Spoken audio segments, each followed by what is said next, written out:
All right, we're going to break into that interview to bring you to this news conference where a new woman is speaking out against Donald Trump, accusing him of past sexual misconduct. She's speaking alongside her attorney, Gloria Allred. Let's listen in. Zervos, and I'm going to read a statement, and then Ms. Zervos is also going to read a statement. She will not be taking any questions. I will be taking any questions.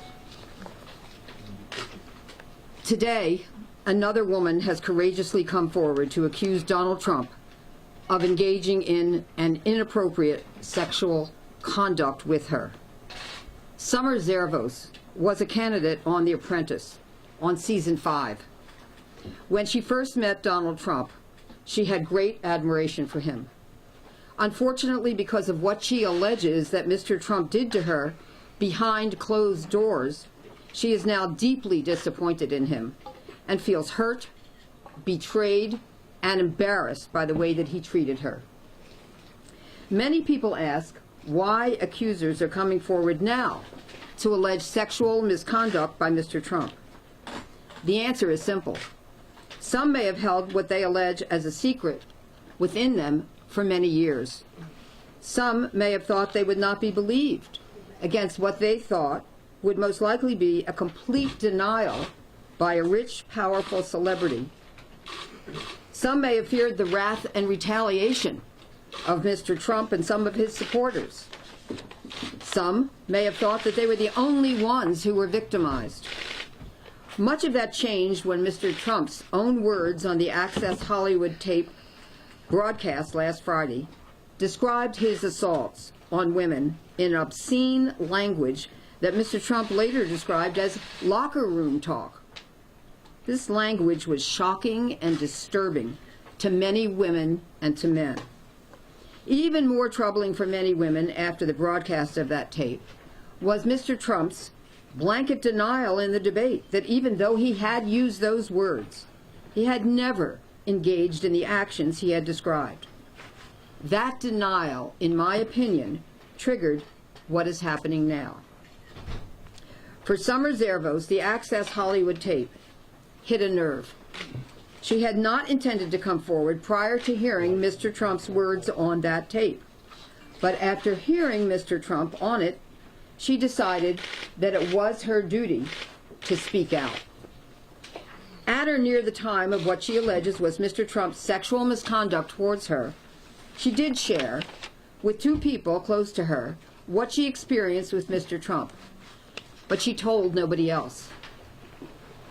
I have spoken to those two individuals who verified to me that she did share with them, shortly after the alleged incidents occurred, many of the accusations that she will describe today. Donald Trump thinks that he can do and say whatever he wants.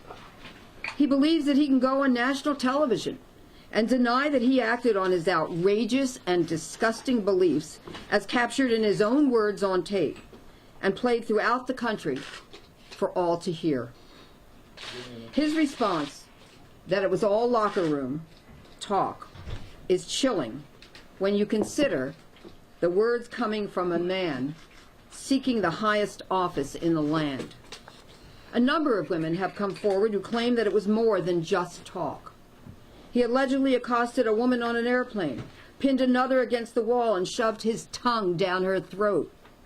Walked into a beauty pageant dressing room as though he owned the women and they had a right to look at him naked or partially clad at his pleasure, including looking at teenagers.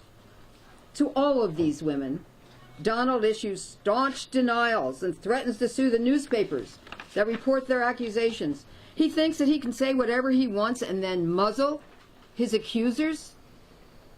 Ms. Zervos is one more woman who claims that she was accosted by Donald at the Beverly Hills Hotel when she met with him to discuss employment opportunities.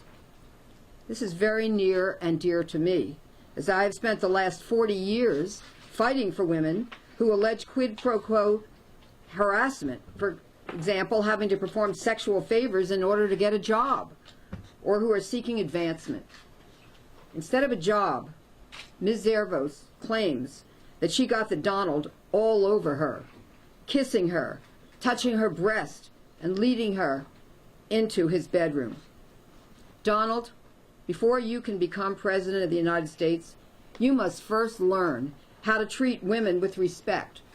Your words and your alleged actions convey the exact opposite. Your words alone, as captured on tape, are disgraceful and suggest a belief system which is far below the dignity of the office that you seek. The White House is not a locker room, and the American people deserve better than a president who believes that he's entitled to grope and grab and sexually assault women at his pleasure. You should be ashamed of yourself. How can we hold you up as an example for our children? The office of the President of the United States is not reserved for the worst of us, someone without values who regards women as sexual objects, or who thinks that his star power gives him a license to denigrate women. Your star has been irreparably tarnished by your own words, coupled with the accusations of the many women who have made allegations against you. You think that this is all one large conspiracy. I have news for you, Donald. There is no conspiracy. It is you and you alone who have brought you to this precipice. It is you and you alone who is responsible. It is my understanding that your campaign may try to discredit the accusers, and in essence, are declaring war on women. But women will not be silenced by this tactic. Women are now empowered, and they will not be bullied into silence anymore. Spare our nation from having to endure any further embarrassment. Seek help for your beliefs and alleged inappropriate sexual misconduct towards a number of women and girls, and emerge only after you do what is necessary to become a better human being and are able to treat all of our daughters, our mothers, and our sisters with the respect and the dignity that they deserve. And now I present Summer. Let's move over.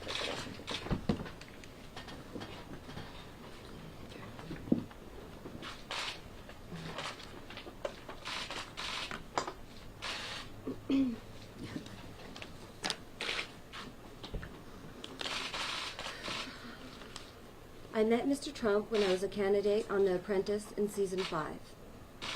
I had the utmost admiration for Mr. Trump, and even after I was fired, I continued to see him as a possible mentor and potential employer. In 2007, I was going to be in New York for a social obligation. I contacted Mr. Trump's office to see if he was available for lunch. I was informed that he could not have lunch, but that he would like to meet me with him in his office. When I arrived, he kissed me on the lips. I was surprised, but felt that perhaps it was just his form of greeting. We sat and spoke. He was extremely complimentary. He said that he was impressed with how I handled myself on The Apprentice. He said that he had never met anyone with my combination of being smart, attractive, and with the largest set of balls as I had. He said he would love to have me work for him. Mr. Trump said he would be coming to Los Angeles soon, and he would contact me. I felt as though I was reaching for my brass ring. I was very excited. I felt as though my dream of working for Mr. Trump might come true. As I was about to leave, he again kissed me on the lips. This made me feel nervous and embarrassed. This is not what I wanted or expected. He asked me for my phone number, and I scrawled it down with a marker. I left hurriedly and called a friend who lived in New York because I was upset by the kiss. I also called my parents to let them know what had happened. I spoke at length to my loved ones, and we came to the conclusion that this was undoubtedly some form of greeting and that I should not take it as anything other than that. Mr. Trump called early in the morning of the day I returned home. He referred to me as his OC angel. He wanted to know who was with me at that hour. He scolded me about my penmanship because it was difficult for him to read my telephone number as I had written it for him. Even though he had called me, he concluded the call by asking me for my phone number. He then called again days later to let me know that he was coming to Los Angeles. He again called me after he had just landed in Los Angeles. He asked me to meet him that evening at the Beverly Hills Hotel and asked me where I would like to have dinner. When I arrived, his security guard greeted me at the hotel. He walked with me to greet Mr. Trump. I assumed we were going to a restaurant in the hotel. Instead, I was taken to a bungalow. The security guard opened the door, and I went in. I was standing in the entryway. To my left was a bedroom, and I saw Mr. Trump's clothes on the bed. I did not see him, but he greeted me with hello in a sing-song voice. It sounded like, hello. I thought the mistake had been made, and Mr. Trump thought he was speaking to someone he was more familiar with. I walked further into the living room, away from the bedroom, and sat down. I waited for about 15 minutes until Mr. Trump emerged. He had his suit on. I stood up, and he came to me and started kissing me open-mouthed as he was pulling me towards him. I walked away and I sat down in a chair. He was on a love seat across from me, and I made an attempt at conversation. He then asked me to sit next to him. I complied. He then grabbed my shoulder and began kissing me again very aggressively and placed his hand on my breast. I pulled back and walked to another part of the room. He then walked up, grabbed my hand, and walked me into the bedroom. I walked out. He then turned me around and said, "Let's lay down and watch some telly." He put me in an embrace, and I tried to push him away. I pushed his chest to put space between us, and I said, "Come on, man, get real." He repeated my words back to me, "Get real," as he began thrusting his genitals. He tried to kiss me again, with my hand still on his chest, and I said, "Dude, you're tripping right now," attempting to make it clear I was not interested. He said, What do you want?" And I said, "I came to have dinner." He said, "Okay, we'll have dinner." He paced around the room. He acted like he was a bit angry. He pointed out that someone had delivered a fruit basket. I felt that it was to show me how important he was. As we were waiting for dinner, I sat across the room for him as far away as possible. He started saying that he did not think I had ever known love or had ever been in love. I did not want to discuss my personal life with him. Then just before dinner arrived, he transformed into being all about business and began questioning me as though I was on a job interview. Dinner was delivered to the bungalow. When dinner arrived, he asked me to wait in a small room. I felt that he did not want the waiter to see me. After the table was set, he beckoned me to come out. We shared a club sandwich. The conversation then focused on the fact that I had a mortgage on my home, which I told him was in good standing. He spoke about how he was able to maneuver to get out of debt. He told me that I need to let my house go into default and tell the bank they would take it back. Tell the bank they could take it back. He advised that then the bank would then take anything to rid themselves of a problem loan. He told me to call the bank and tell them I was leaving the keys on a table, and for them to just pick them up. He said that would be a mini version of what he does. He urged me not to make another payment on my home loan. He then abruptly said he was tired and that he needed to go to bed and ended the conversation. He told me to meet him in the morning at his golf course in Palos Verdes. I was very conflicted as to what had occurred. I wondered if the sexual behavior was some kind of test or whether or not I had passed. Obviously, he still wanted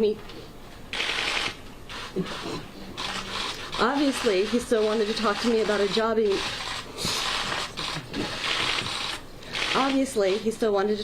a job even though I had turned his sexual advances down. From the hotel, I drove straight to our family business to speak to my father, and he gave his advice. I decided to go to the golf course the next day. Mr. Trump introduced me to the general manager, and he gave me a tour. When I got back from the tour, Mr. Trump was not there. I never saw him again. Mr. Trump called a few days later to ask if I had called the bank as he had instructed. I told him that it was Christmas Eve and I had not done so as of yet. The general manager called me later that week and offered me a job at the golf course for half of what I had told Mr. Trump I was seeking in terms of salary. I called Mr. Trump and told him that I was upset and I felt that I was being penalized for not sleeping with him. Mr. Trump said that he was golfing and could not discuss it at that time. In a subsequent conversation about the job, Mr. Trump told me that I should never again use his private number and that if I wanted to reach him, I should contact him through his office. Even though Mr. Trump had sexually harassed me, I still wanted to get a job within the Trump organization.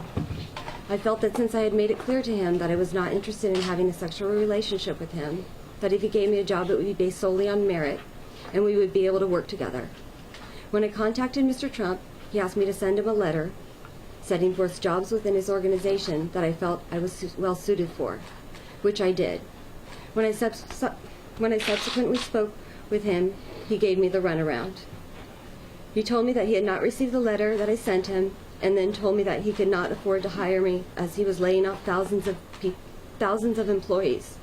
I was disappointed, but harbored no ill will towards Mr. Trump whatsoever, and felt there was no point in any further attempts to get a job with Mr. Trump.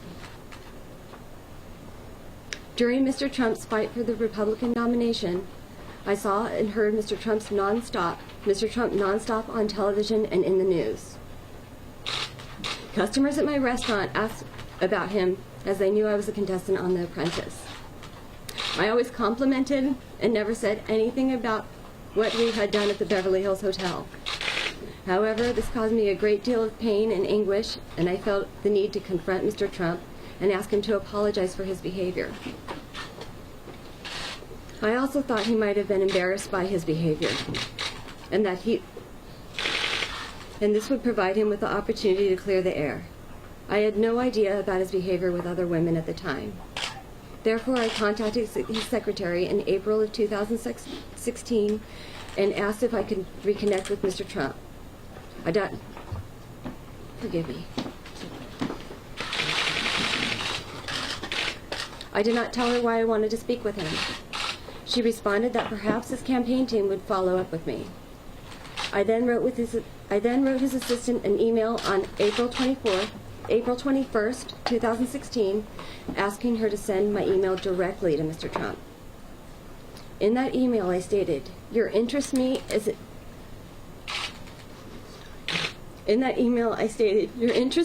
a potential employee meant the world to me. Your interest in me as anything more blew my mind and I lost my footing." I further said, "I have been incredibly hurt by our previous interaction." I ended by stating, "I hope to hear from you and wish you continued success." Mr. Trump did not reply.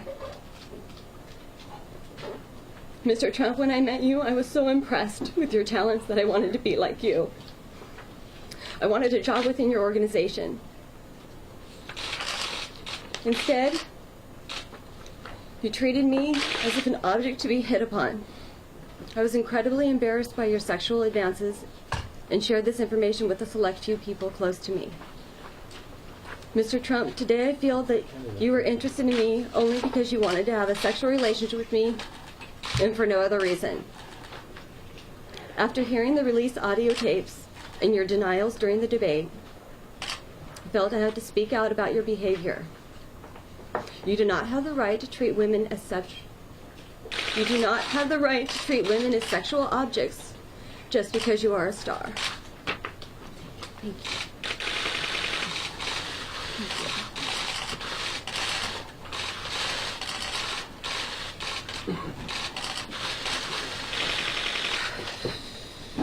All right, so again, she will not be taking questions, but I'll be happy to take a few questions. Ms. Allred, can you So provide, let's do it one at a time, Ms. please. Allred, can you provide any corroborative information that would support her account? Is there anything specifically that you can bring forward to support it? Yes, but I'm not going to bring it forward at this time. What would that be? Could The you, two witnesses that I spoke with, that she shared her experience with Mr. Trump with shortly after the incident that she described at the Beverly Hills Hotel. Was she physically hurt in any way at the time? I'll just let her statement speak for itself. People are going to ask whether she supports any particular political party. Always, you know, the question being whether she's doing this for some partisan reason. The question was, does she support any political party? The answer is no, right? Is that right? No, I'm a Republican. Oh, Could you state that she a said, little no, bit? I'm a Republican. Do you have any emails or phone records or anything of that nature that you believe support your case? In the event that there is litigation not filed by her, she has no intention of doing so at this time, then, of course, any and all communications that may be relevant would be available in the discovery process of a civil lawsuit. Have these accusations been made public before, and No. why now? For those who couldn't hear, the question was, have these accusations been made public before? And if not, why now? The answer is no. This is the first time she's making them public. And why now is for the reasons that she stated and that I stated in our statement. What is it about that video that brought her to make a public statement? I think I'm going to have her just stand on her statement because she's not going to be answering any questions. But obviously it was very disturbing to her, and that's why she's speaking out today. Ms. Ulrich, James Cook from BBC News. May I ask you, Donald Trump is speaking right now. He's not commenting particularly on Summers' account, but on the other accounts that we've heard so far, he says that women in these positions make these allegations, he says maliciously, for money and sometimes for fame. What is your response to that? And I wonder if someone would comment on what her response to that is. Well, she will not comment Well, sure, because she's not well, going to you would answer do any on her questions. behalf, ma'am. But I'll answer it. We're not. She hasn't filed a lawsuit. She could have filed a lawsuit. She didn't file a lawsuit, and she's not seeking either money or fame. And actually, to the contrary, what she was very reluctant to come forward and speak here today, but did so because she felt, after hearing the Access Hollywood tapes and after hearing his denial, that she needed to do so. What's the time frame of these allegations taking place? In other words, what years? It only mentioned 2007. Well, Beverly Hills Hotel was 2007. How did you two become acquainted? How did your relationship start? Okay, how did we become acquainted was the question Yes. from the gentleman. And the answer is, as thousands of clients have done over the last 40 years that I've been practicing law, she contacted me. And did anyone with any political connections approach her in any way and encourage her to come forward? You know, she's an adult. She made her own decision. I'll just say this. Her contact with me was long before politics were involved. What does she hope comes out of this revelation? And if you could look that way. 'cause Yeah, that's I was just looking at you for the question. I know. Okay, all right. What does she help? Yeah, what does she hope comes out of Well, I mean, this she's story? here to tell what she alleges I want she to answer experienced. that. Okay, all right. I point look at that one. No, I'll answer you. Thank you. She wants to look at the camera. Her It's not camera's about actually over here. Okay, well, It's not, I want to answer you. Thank you. I want to be able to sleep when I'm 70 at night. That's my answer. If we could just further that, how do you feel now that you've made the statement?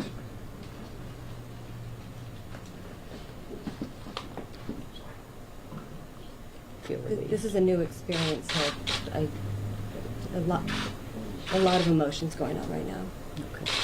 all right. May I Any ask other questions? one question? Well, you know what, I'm sorry. I'd like to have anybody who has not yet had an opportunity to ask a question first, if there is such a question, still pending. Did she sign a non-disclosure agreement with The Apprentice? Did that cover anything beyond her time on The Apprentice? Okay, There's no well, I mean, she hasn't been on The Apprentice for, what, 9 years or so? A long time. So we're not aware of anything that would gag her for her lifetime in reference to what she alleges about Mr. Trump. Are you alleging any criminal activity where you go to any criminal authorities with this, file a report, it falls within statute of limitations?